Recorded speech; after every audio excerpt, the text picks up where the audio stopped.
여러분 안녕하십니까? 인사드립니다. 반갑습니다. 우리 장로님들께서 귀한 특창을 해주셔서 제가 뒤에서 들으면서 은혜 받고 감동 받고 좀 떨림이 없어집니다. 감사합니다. 왠지 이 본부교회는 저에게 어색함이 없고 친근감이 훨씬 많이 생겨나는 교회입니다. 그 이유는 2013년에 제가 11월 달에 일주일 동안 이 교회에서 연말 기도주일을 했던 기억이 납니다. 그래서 여기 계시는 장로님들, 집사님들을 그때 배웠게 되었고 또 많은 사랑을 받는 한 주였습니다. 다시 저를 불러주셔서 진심으로 감사를 드립니다. 한 주일 동안 우리의 삶에서 멀어진 산상보훈이라는 주제로 말씀을 나눌 때에 피차 은혜 받고 성령이 충만한 집회가 되기를 주의 이름으로 축원합니다. 구한 말에 안종수라는 사람이 있었습니다. 1881년에 이 안종수라는 사람이 신사유람단의 일원으로 일본을 방문하게 되었습니다. 그때 동경에서 일본 농학계의 권위자인 쩌다 박사를 방문하였는데 그의 집 벽에 산상보훈이라는 글귀가 크게 기록되어 있었고 그 내용이 벽에 액자로 붙어 있었습니다. 그것을 읽은 이 안종수라는 사람은 마음에 말할 수 없는 감동을 받았습니다. 이 안종수라는 사람은 기독교 신자가 아닙니다. 그 당시 구한말에 무슨 우리 조선에 기독교 신자가 있었습니까? 서울에 돌아와서 그 당시 정부 고관이며 학자였던 안종수의 친구인 이수정에게 자기가 감동받은 이 이야기를 해주었습니다. 이 이수정이라는 친구는 그 다음해인 1882년에 일본에 건너가서 쩌다 박사를 만나게 됩니다. 그리고 기독교에 관심이 있다고 말을 합니다. 그때 이 쩌다 박사는 신약 성경 한 권을 줍니다. 한번 읽어보라고. 그래서 이 이수정 씨는 난생 처음 신약 성경을 읽게 됩니다. 그리고 기독교 교리를 연구하고 그 다음에 1883년에 세례를 받게 되었습니다. 이 이수정이라는 사람은 한국에 기독교가 필요하다는 것을 절감했습니다. 한국의 기독교의 문을 열기 위해서는 의료 사업이 필요하고 교육 사업을 해야 되겠다는 생각을 가지게 된 겁니다. 그리하여서 1883년에 미국에 있는 교회에 한 명의 의료 선교사와 2명의 목회 선교사를 파송해 줄 것을 강력하게 요청하는 편지를 2번이나 보내었습니다. 그런데 이 이수정 씨가 보낸 편지 전문이 미국의 한 선교 잡지에 게재되게 되었습니다. 그래서 한국 선교에 대한 관심을 미국 기독교계에 불러일으키게 된 것입니다.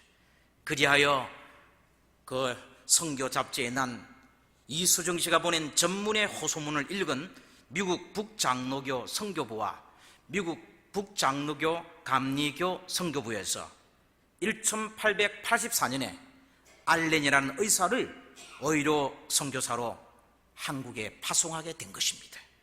그리고 그 다음 해에 1885년에 언더우더라는 사람과 아펜젤레라는 2 목회 선교사를 한국에 보내게 되었습니다.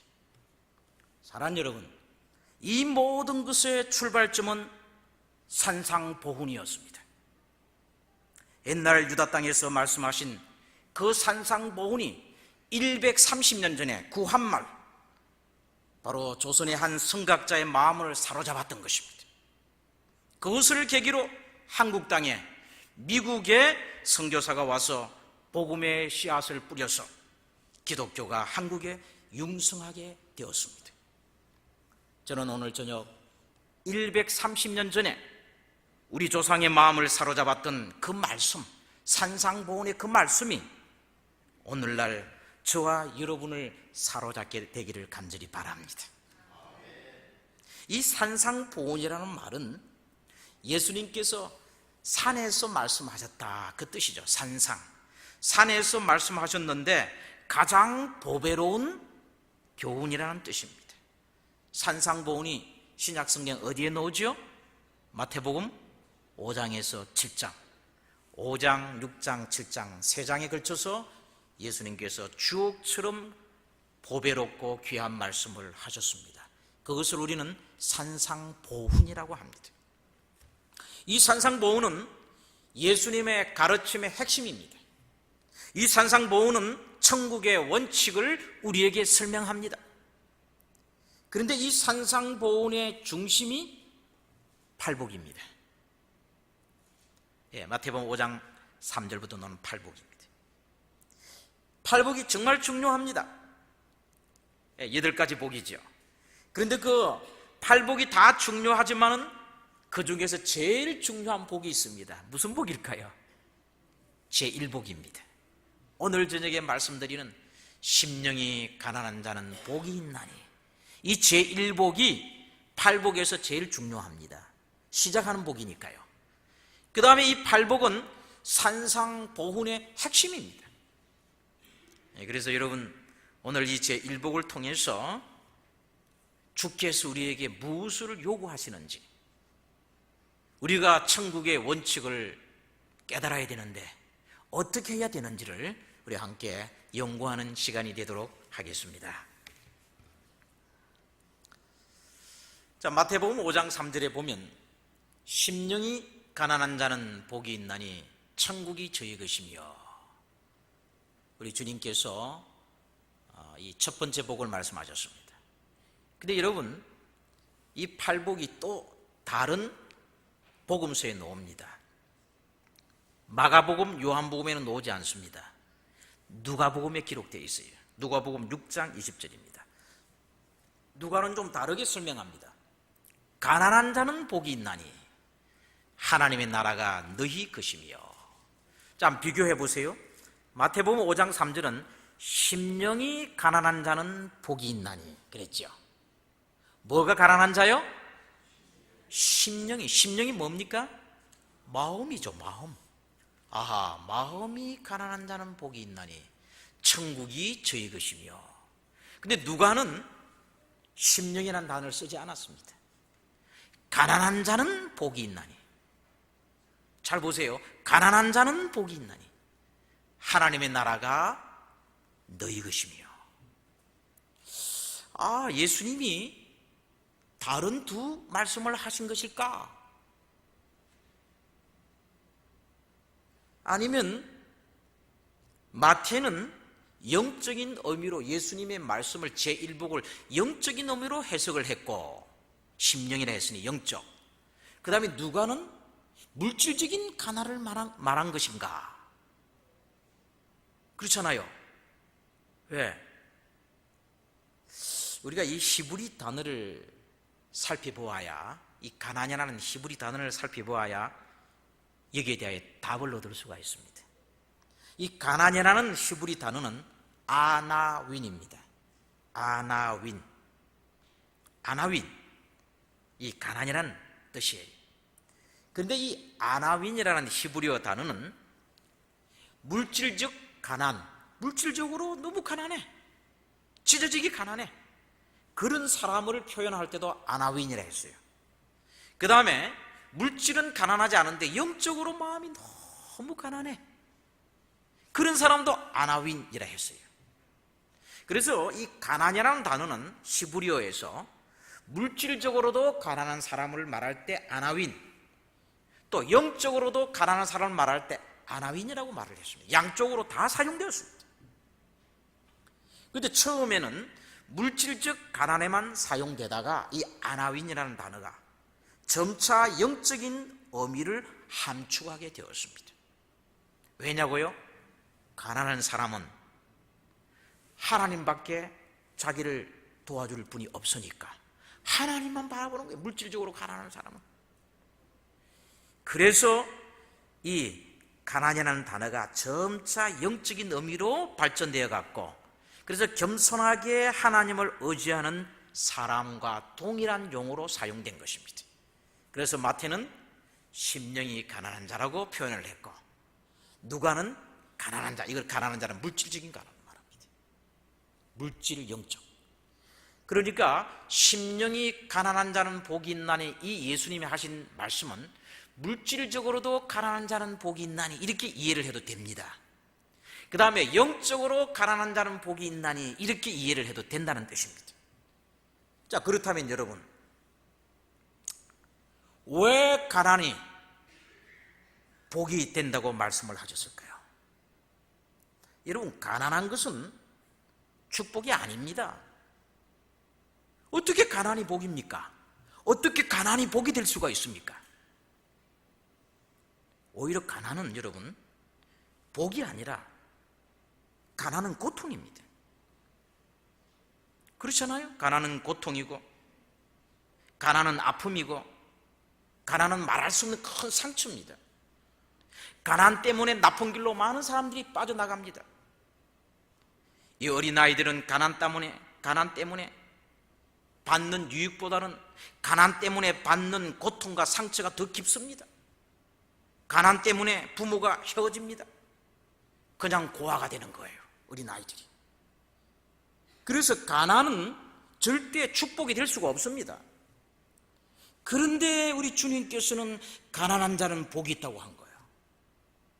혹시 여러분 가운데 가난하신 분이 계십니까? 가난한 분. 야, 내게 좀 물질이 좀 있어서 참 좋겠다. 나는 왜 이렇게 하나님이 이 물질적인 축복을 안 주시지? 이렇게 가난해? 지저되게 가난해? 그러신 분이 계십니까?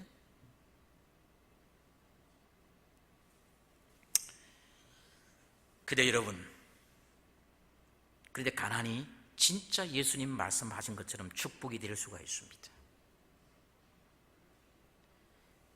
가난 자체는 복이 될 수 없지만은 가난이 가지고 있는 특성이 축복이 될 수가 있어요. 가난은 그 가난한 사람의 마음을 낮은 곳으로 향하게 합니다. 그 다음에 이 가난한 사람의 마음은 하나님을 향하여 구원의 도움의 손길을 펴니다. 하나님, 저를 좀 도와주세요. 제발 저를 좀 도와주세요. 하나님이 저 희망이에요. 하나님, 저를 좀 제발 구원해 주세요. 그 마음이 오로지 하나님을 향하게 되는 거예요. 그래서 가난은 우리를 하나님께 더 가까이 이끄는 통로가 되기 때문에 가난이 축복이 되는 거예요. 그래서 가난하다는 것을 우리는 부끄러워하거나 창피할 하등의 이유가 없는 것입니다. 또 가난한 사람을 보고 우리가 비난하거나 또는 무시해서도 안 되는 것입니다. 이사야 57장 15절을 보겠습니다. 지존무상하며 영원히 거하며 거룩하다 이름하는 자가 이같이 말씀하시되, 내가 높고 거룩한 곳에 거하며 또한 통회하고 마음이 겸손한 자와 함께 거하나니, 이는 겸손한 자의 영을 소승케 하며 통회하는 자의 마음을 소승케 하려 합니다. 여기 통회하고 마음이 겸손한 자는 바로 가난한 자입니다. 하나님이 가난한 자와 함께 한다고 했어요. 왜요? 가난한 자는, 아무것도 없는 자는 하나님만을 의지하기 때문에 하나님이 그런 사람을 사랑하는 거예요.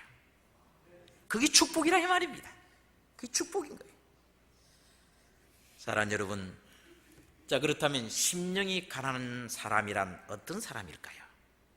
심령이 가난한 자는 복이 있나니, 심령이 가난한 사람, 어떤 사람일까요? 어떤 사람일까요?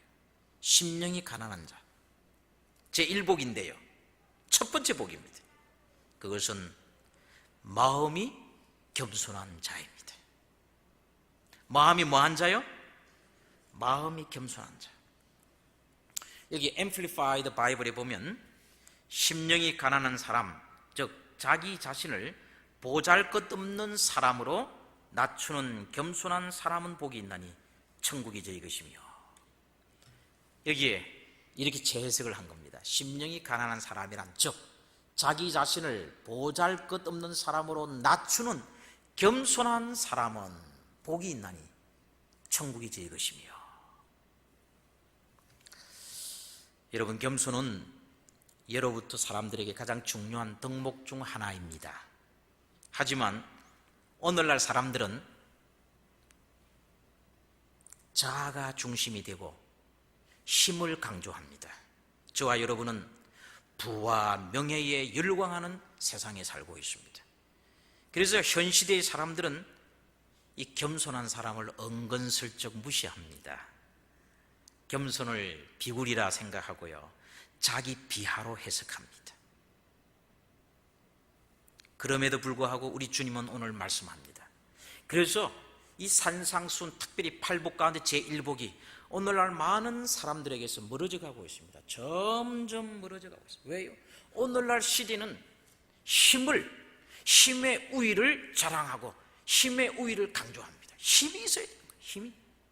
돈의 힘이 있든지 권력의 힘이 있든지 백의 힘이 있든지 힘이 있어요. 육체적인 힘이 있든지 요걸 강조하고 힘이 있는 사람한테 사람들이 몰려가는 거예요. 그러니까 힘이 있으면 최고라고 생각해요. 근데 우리 주님은 정반대로 말씀한 거예요. 아니다. 자기를 낮추고 자기를 비우고 사람들이 볼 때 힘이 없는 것처럼 보일지라도 겸비하고 겸손한 사람이 진짜 실력 있는 사람이고 진짜 힘이 있는 사람이다. 우리 주님이 그렇게 말씀하고 있는, 반대로 말씀하고 있는. 자, 여러분, 이분이 누굽니까? 미국의 제일 큰 돈이 $100지요. $100 지폐에 초상되어 있는 사람입니다. 벤저민 프랭클린. 이 사람은 미국 건국 초기의 지도자입니다. 대통령만 해보지 못하고 자기가 원하는 모든 중요한 직위를 다 가져본 사람입니다. 그러나 이 벤저민 프랭클린은 고작 2년만 학교를 다녔습니다. 정규 교육 2년만 받았어요. 그가 22살이었을 때에 스스로 이제 반문하기를, 내 인생에서 가장 우선순위에 있는 것이 뭘까? 자기 반성문을 써본 거예요. 그래가지고 12가지 덕목을 뽑았습니다. 그걸 자기 인생의 좌우명으로 삼았어요. 그 12가지가 무엇이냐 하면요, 첫째, 절제입니다.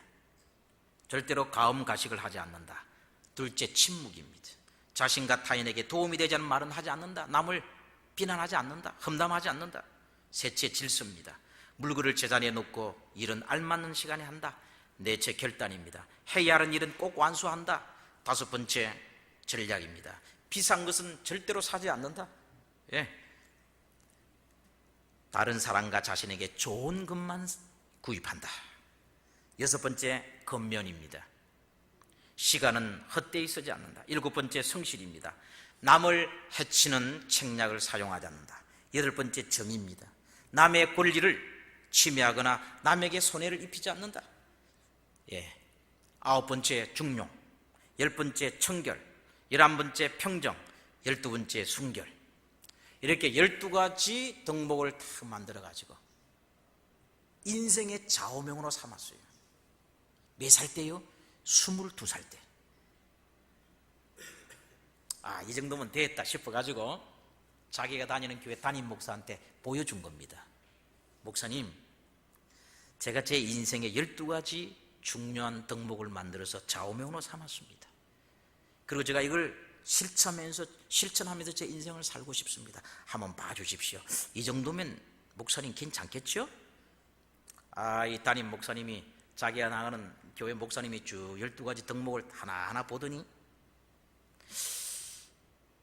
이 프랭클린 군 다 좋은데 딱 한 가지가 빠졌군.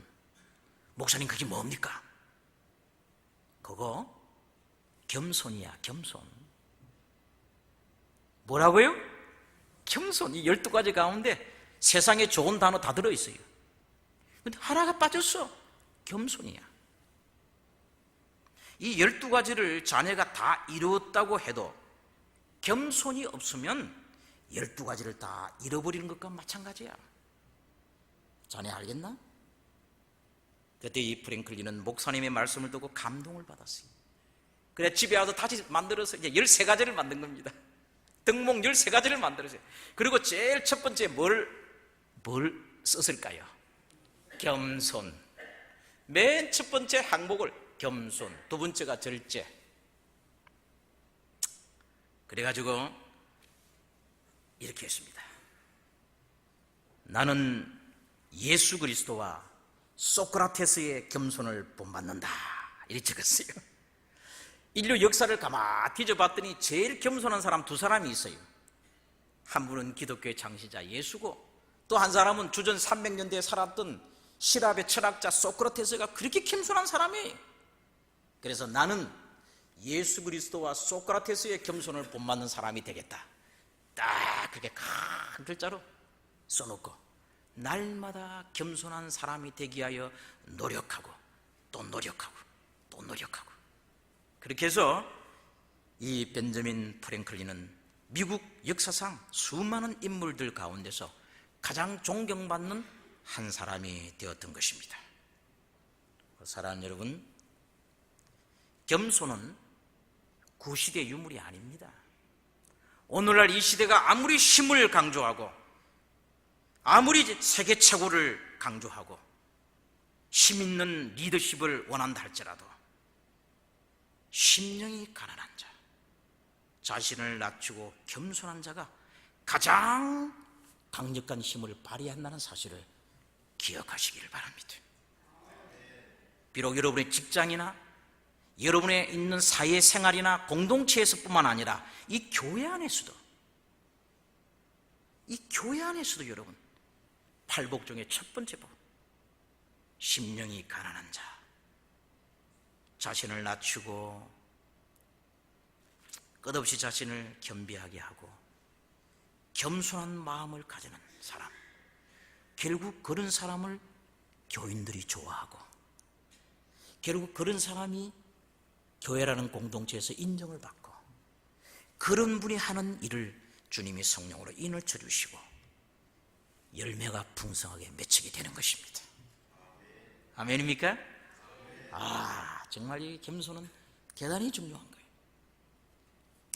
기독교 역사 가운데 성자라고 불릴 만큼 큰 업적을 남기고 흠모할 만한 신앙과 업적을 지녔던, 인격을 지녔던 한 사람이 있습니다.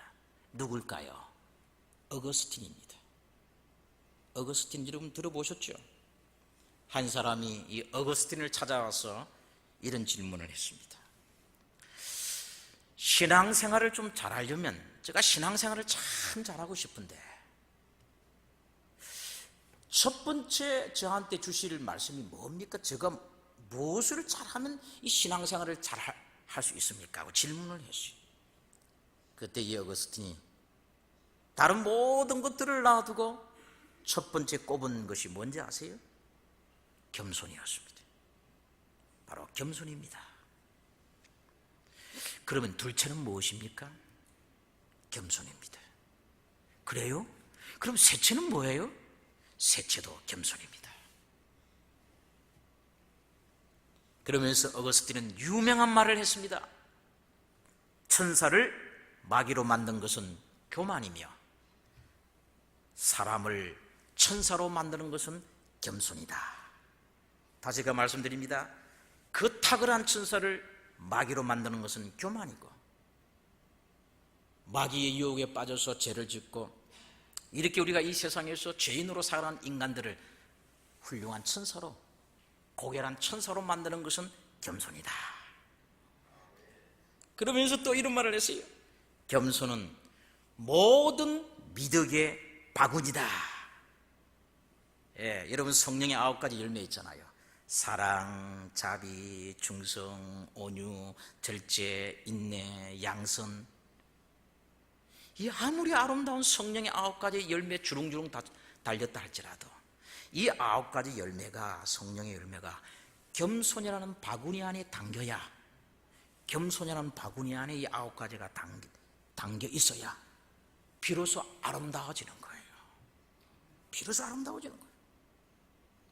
그래서 예수님께서 산상보험 가운데 제일 중요한 핵심이 팔복인데, 그 팔복 8가지 복 가운데 첫 번째 복을 뭘 이야기할까 하다가 바로 심령이 가난한 자는 복이 있다. 이 심령이 가난한 게 뭔가?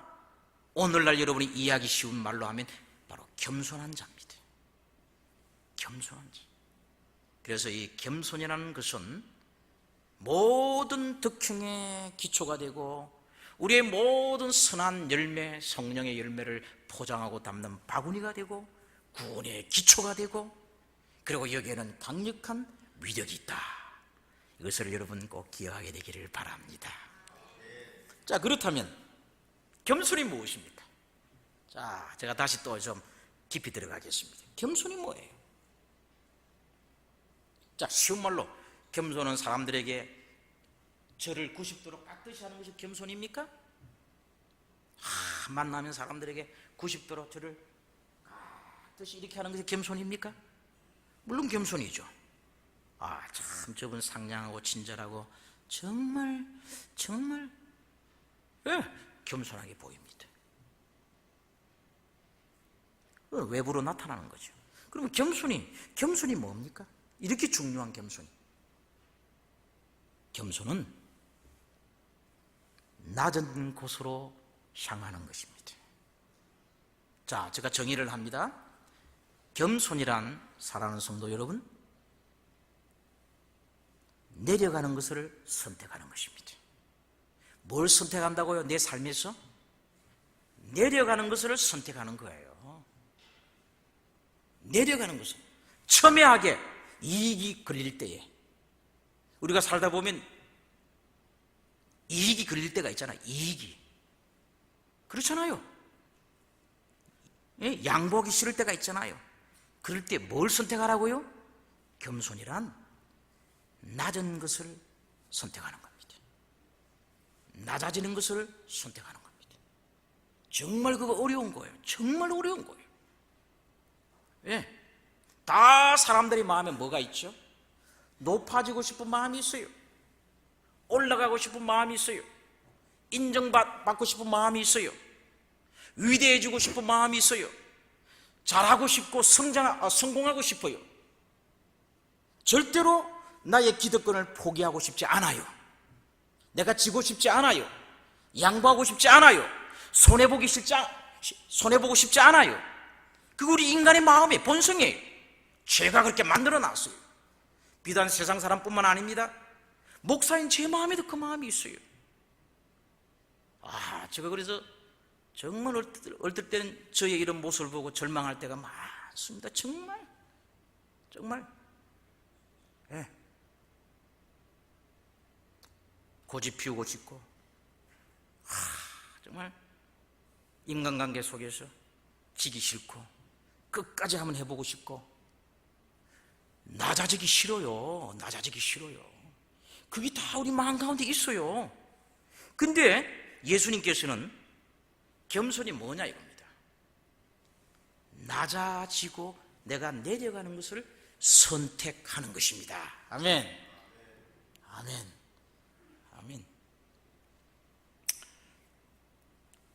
자, 이 죄는 겸손과 반대되는 것입니다. 그렇죠? 죄는 마음이 나도 모르게 높아지는 거예요. 높은 것을 지향하는 겁니다. 계속 높은 것, 올라가는 것을 지향하지요. 그래서 타락이 일어났지요. 타락은 낮아지는 것을 싫어해서 높아지고 싶다가 타락된 거예요. 그래서 죄는 겸손과 반대입니다. 겸손이란. 그런데 타락한 인간을 구원하기 위하여 하나님이 사용하신, 인간을 구원하기 위하여 하나님이 사용하신 방법이 내려가는 것입니다. 제 말이 맞지요? 내려가는 것. 사단의 정신은 올라가는 건데 하나님은 인간을 구원하기 위하여 정반대의 방법을 사용하셨는데, 그런 하나님의 포지션을 포기하시고 하늘의 영광스러운 보좌를 버리시고 직접 어둡고 타락하고 낮고 낮은 이 세상에 그분이 선택하셔서 내려오신 것입니다. 내려오셨는데 보통 사람으로 온 게 아니에요.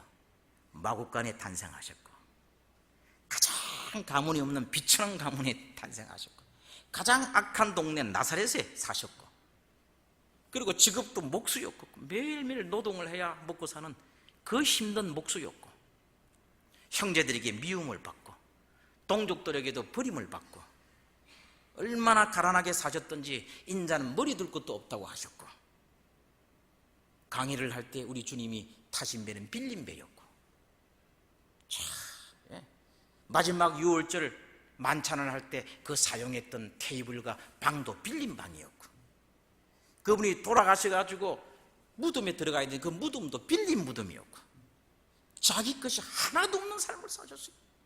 모든 우주가 당신의 것이었는데 그분이 만드시고 이 우주의 주인이셨던 그분이 이 땅에 오실 때 스스로 낮아짐을 선택하셨어요. 스스로. 근데 언제까지요? 죽을 때까지. 그래서 예수님의 겸손은, 자, 제가 시간이 없어서 그냥 빨리 넘어가겠습니다. 이 보십시오. 나는 마음이 온유하고 겸손하니 그랬죠.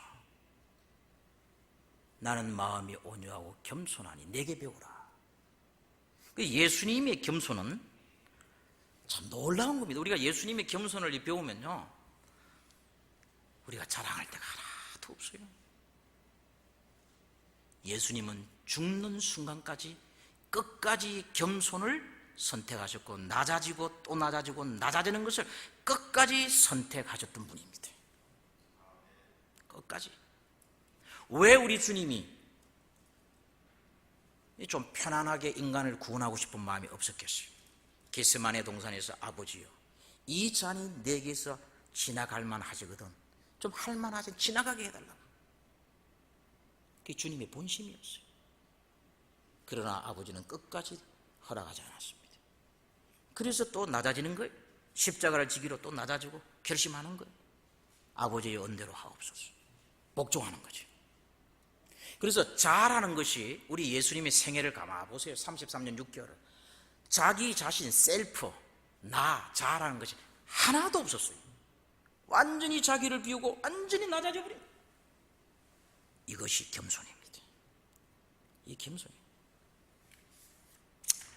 예수님은 겸손의 극치를 보여주셨어요. 겸손의 극치.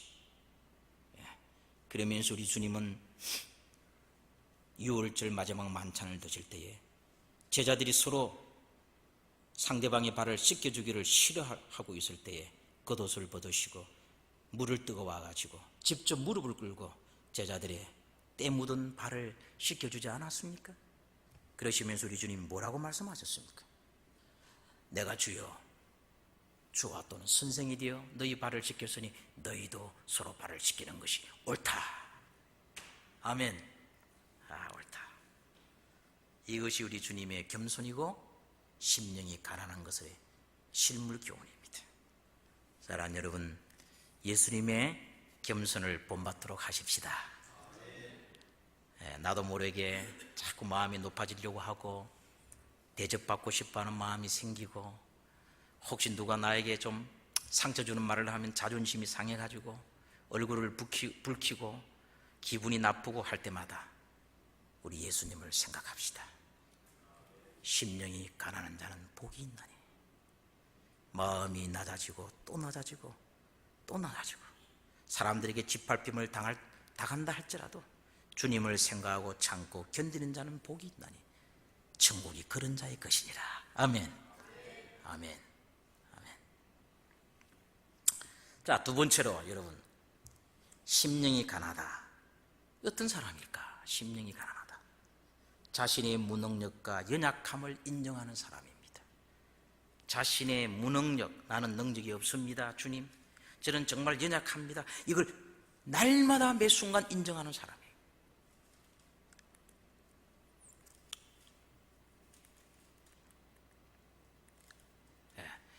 여기 이 가난하다, 이 단어는 헬라어로 두 단어가 있다고 합니다. 하나는 페네스, 가난해서 매일 노동으로 살아가는 자입니다. 그 다음에 또 하나가 있어요. 포토코스. 이 포토코스는 너무 찢어지게 가난해가지고 구걸로 살아가는 거예요. 극빈자입니다. 가진 것이 하나도 없어요. 근데 본문에 예수님이 심령이 가난한 자는 했을 때 이 가난이라는 단어가 헬라어, 신약성경 헬라어로 기록됐죠. 이 헬라어 단어는 프토코스입니다. 페네스가 아닙니다. 프토코스. 찢어지게 가난한 거예요. 가진 것이 하나도 없어요. 완전히 그냥 거지입니다. 그래야만이, 우리 마음이 그래야만이 복이 있다. 예수님이 이렇게 말씀하십니다. 자, 이 말씀을 우리가 어떻게 이해를 해야 될까? 시대의 소망 299페이지. 자신의 영적인 빈곤을 인식하고 구속되어야 할 필요를 느끼는 자다. 영적 빈곤을 인식하고 나는 구속되어야 할 필요가 있는 자다 느끼는 거예요.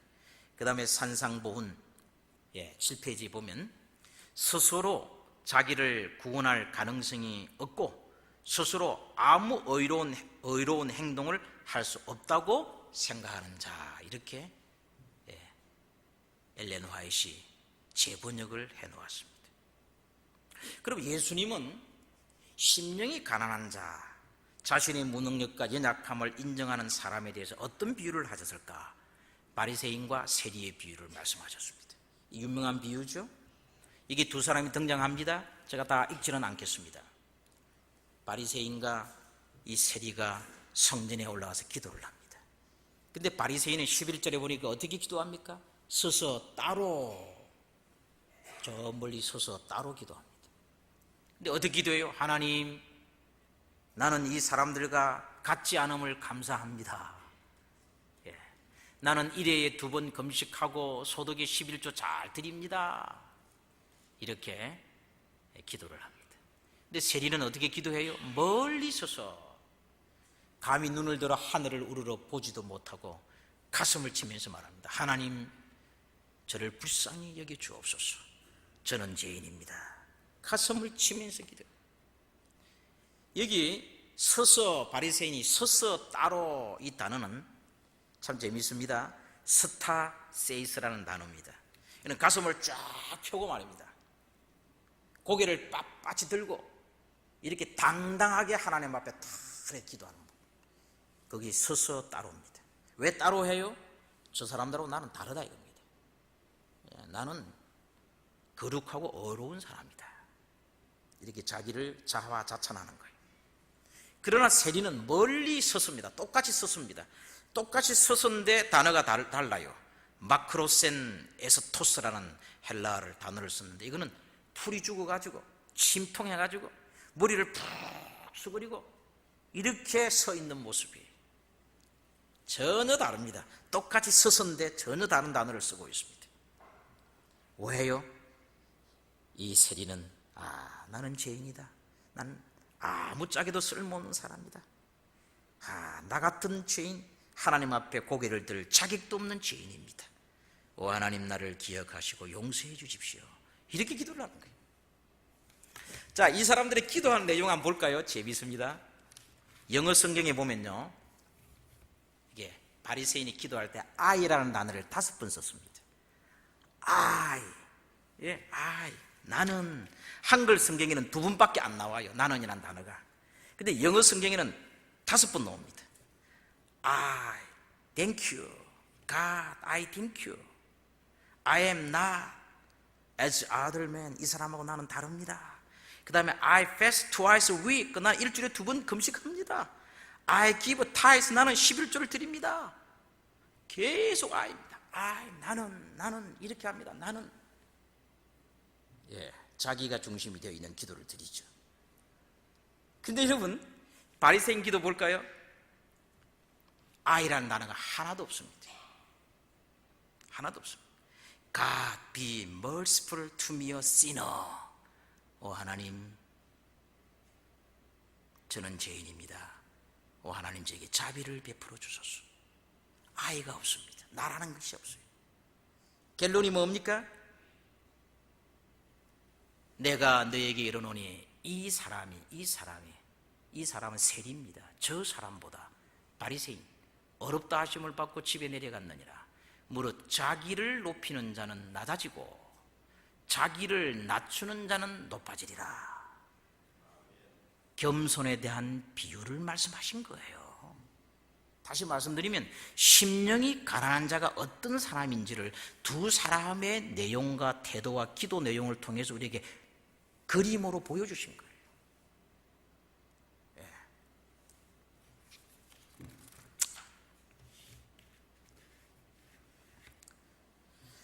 그 유진이라는 사람이 있어요. 이걸 그냥 넘어가겠습니다. 유진 피터슨이라는 사람이 있는데 유명한 학자인데요, 신학자인데 이분이 성경을 번역했어요. 그 메시지라는 성경을 번역했는데 이 성경이 참 재밌어요. 마태복음 5장 3절 제1복을 이렇게 번역했어요. 한번 보십시오, 여러분. 뭐라고 했습니까? 다 같이 읽어보겠습니다. 심령이 가난한 자를 이렇게 번역해서 시작. 벼랑 끝에 서 있는 너희는 복이 있다. 너희가 작아질수록 하나님과 그분의 다스림은 커진다. 기가 막히게 번역을 했어요. 이게 어떻게 번역했어요? 벼랑 끝에 서 있는 너희는 복이 있다. 다시 말씀드리면 심령이 가난한 자를 뭐라고 번역했느냐? 벼랑 끝에 서 있는 자는 복이 있다. 여러분 혹시 드라마나 영화 보셨죠? 사극 같은 거 보셨죠? 주인공이 쫓기고 쫓기다가 어디 딱 서 있습니까? 천길만길 낭떠러지 벼랑 끝에 딱 서 있고 적군들이 잡으러 옵니다. 앞에 딱 서 있습니다. 도망갈 데가 없습니다. 도망갈 데가 없어요. 그게 벼랑 끝입니다. 벼랑 끝에 서 있는 자는 복이 있대요. 왜요? 그 순간 자기는 한없이 낮아지는 겁니다. 한없이 아무것도 아닌 거예요. 이제는 누구만 바라봅니까? 하나님. 하늘만 열려 있는 거예요. 하나님 도와주세요. 하나님 당신만이 나의 구원입니다.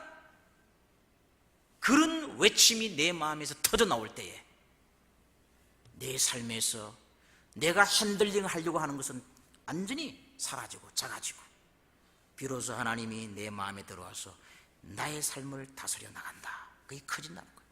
그것이 뭐라고요? 심령이 가난한 자입니다. 심령이 가난한 자입니다.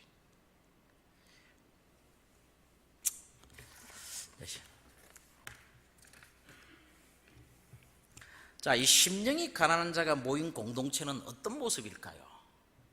심령이 가난한 사람들이 모인 교회는 심령이 가난한 자들이 모인 공동체가 되어야 합니다. 아멘입니까? 그걸 주님이 원하세요. 그래야 늦은 비 성령이 임합니다. 늦은 비 성령은 한없이 낮아지기를 선택하는 사람들, 십자가의 정신을 삶 속에 구현하고 실천하는 사람들, 교회 안에 다툼이 있거나 높아지려고 하거나 자존심을 내세우거나 이런 정신을 가지고 있으면 성령은 멀어집니다. 근데 초대교회에 이런 비가 임했잖아요. 왜 임했어요? 바로 초대교회는 다락방 10일 동안의 철저한 기도와 회개를 통하여서 높고자 하는 정신이 사라져버렸어요. 완전히 사라져버렸어요. 다 그 120명이 낳고자 하는 것을 선택하는 마음이 되어버렸어요. 그래서 그 공동체 120명의 공동체는 심령이 가난한 자들이 모인 공동체가 된 거예요. 그때 성령이 임했습니다. 성령이 막. 그래서 초대교회는 힘 있는 자가 중심이 되지 않았어요. 12 사도들이 중심이 되지 않았어요. 배운 자들이 중심이 아니었습니다. 가진 자가 중심이 아니었습니다. 여러분 사도행전 보세요. 초대교회는 어떤 사람이 중심이었습니까? 가난한 자들이 중심이었습니다. 정말 가난한 자들. 가난한 사람 중심, 연약한 사람 중심, 헐벗고 집에서 쫓겨난 사람들 중심, 이런 사람들을 중심으로 초대교회가 형성된 겁니다.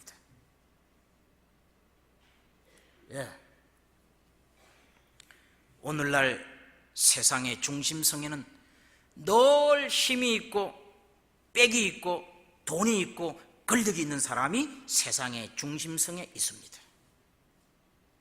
이 세상의 모든 이러한 습관과 이런 문화가 교회 안에까지 침투해 들어온 거예요. 중세 교회가 그랬습니다. 그래서 성령이 도망간 거예요. 그 교회 안에 성령이 같이 있을 수가 없었어요. 중세교회가 그랬죠. 종교개혁이 일어났습니다. 만인 제사장설이 회복되었습니다. 그러나 여전히 현대교회는 그렇지 않습니다. 가난한 자들이 중심이 되어야 합니다. 가난한 자들이. 그래서 여러분 팔복을 보세요. 심령이 가난하다, 복이 있어요.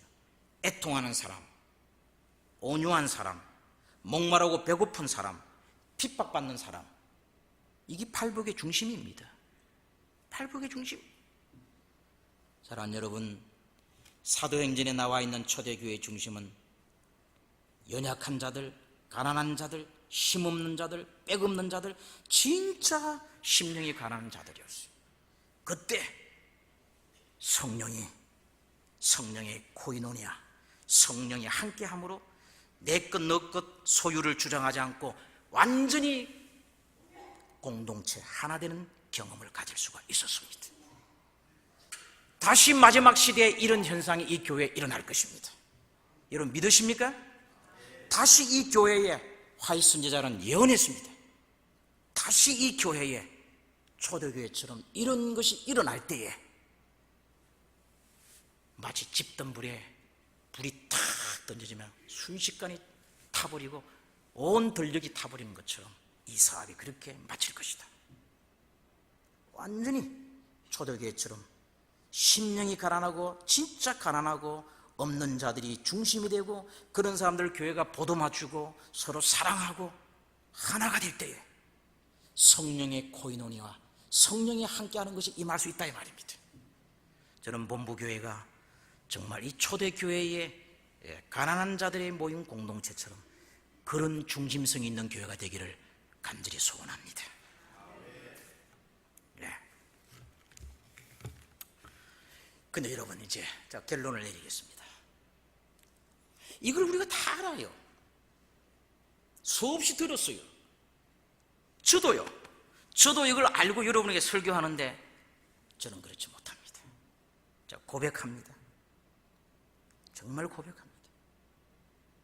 저는 낮아짐을 제 아내에게 먼저 선택해야 되는데 저는 제 아내에게 높임을 받고 싶어 합니다.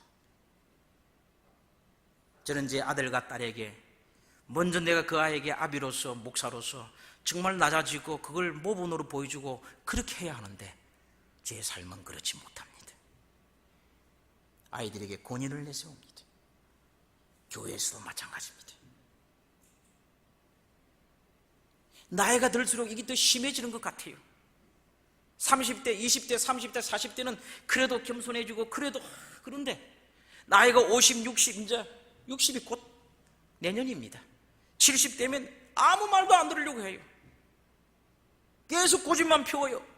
교회 안에서도 조금만 해도 마음에 섭섭하고 상처받고 저 젊은 것들이여 버릇이 없어 나를 이렇게 대우하나, 괘씸하고 집에 가면 잠이 잘 안 오고 이런 것이 있어요. 우리 마음에 이런 게 있어요. 어찌하면 좋을까요? 이거 어찌하면 좋을까요? 어찌하면 이런 것들이 교회 선교를 막는단 말입니다. 목사님을 힘들게 하고 교회에 내가 성장과 발전에 디딤돌이 되어야 되는데 디딤돌은커녕 걸림돌이 되는 거예요. 교회 걸림돌이 되는 거예요. 어찌하면 좋겠습니까, 여러분? 이런 나의 모습 실망합니다. 방법은 없습니다. 아무리 여러분이 노력하고 우리의 힘으로 교육으로 수양으로 안 됩니다.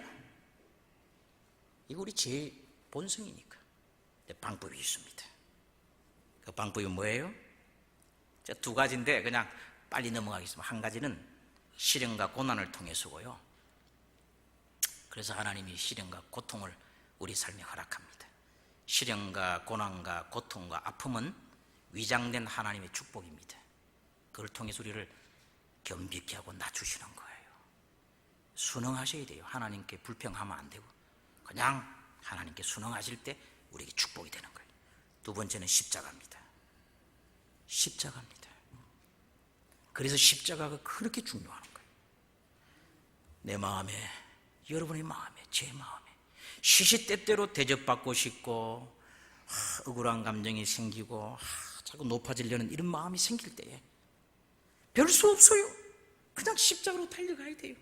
십자가를 딱 명상하고 주의 말씀을 펴고 십자가에 죽기까지 복종하신 예수님을 생각하는 겁니다. 그래서 여러분 정노의 계단을 읽으셔야 돼요. 저는 날마다 정노의 계단을 한 챕터씩 읽습니다. 어떤 문장은 너무 좋아서 통째로 외워버립니다. 시대의 소망을 읽으셔야 돼요. 사복음서를 많이 읽으셔야 돼요. 예수님의 모양과 예수님의 말과 예수님의 표정과 예수님의 그걸 계속 우리가 생각하고 또 읽고 좋은 문장 줄을 긋고 그걸 내 머리에 입력시키고 상상하고 계속 그렇게 하셔야 돼요. 그렇게 하면 이 죄성이 자꾸 우리를 대접받고 싶어하고 높아지고 싶어하는 이 마음이 나도 모르게 생기는데 이것이 죽게 되는 겁니다. 이 통제를 받게 되고 주의 영으로 엎드리게 되고 무릎 꿇게 되고 주의 정신이 나에게 임할 겸비한 마음을 성령이 주시는 거예요. 여기 이런 말씀이 있습니다. 믿음의 주여 온전케 하시는 예수를 바라보자 했죠. 그 다음에 바라봄으로 시작, 다 같이 읽겠습니다. 시작. 바라봄으로 변화한다는 것은 인간의 마음의 법칙이다. 꼭 우리 예수님을 바라보도록 하십시다. 십자가는 신기한 능력이 있습니다. 정말 신기한 능력이 있습니다. 여러분이 명상하고 바라보시고 기도하면 진짜 예수님의 낮아진 마음과 겸손의 마음이 그렇게 내가 노력해도 안 되는데 그 능력이 저에게 우리에게 임하는 거예요. 십자가로 달려갑시다. 우리가 겸손해지고 겸비해진 사람이 되기 위하여 그것만이 우리가 살 길이고 구원받을 길입니다. 제1복 심령이 가난한 자는 복이 있나니 이 축복이 오늘 저녁 제 말씀을 들은 모든 분들의 마음이 임하고 그래야 이 교회가 진짜 신앙 공동체 가난한 사람들이 대접받고 우대받고 성령의 코이노니아가 역사하는 놀라운 교회가 되기를 바라면서 말씀을 마치겠습니다. 낮추어 주시기를 간구합니다. 오 거룩한 성령이여, 십자가로 저희를 데려가 주시고 우주의 왕이시고 주인이셨던 우리 주님이 이 땅에 인간으로 오시고 죽기까지 복종하시고 십자가에 달려 죽으신 그 놀라운 희생과 겸비함을 본받게 하옵소서. 오 하나님, 그리하여 우리의 심령이 가난하여서 우리 안에 천국이 임하도록 도와주옵소서. 예수님 이름으로 기도합니다. 아멘.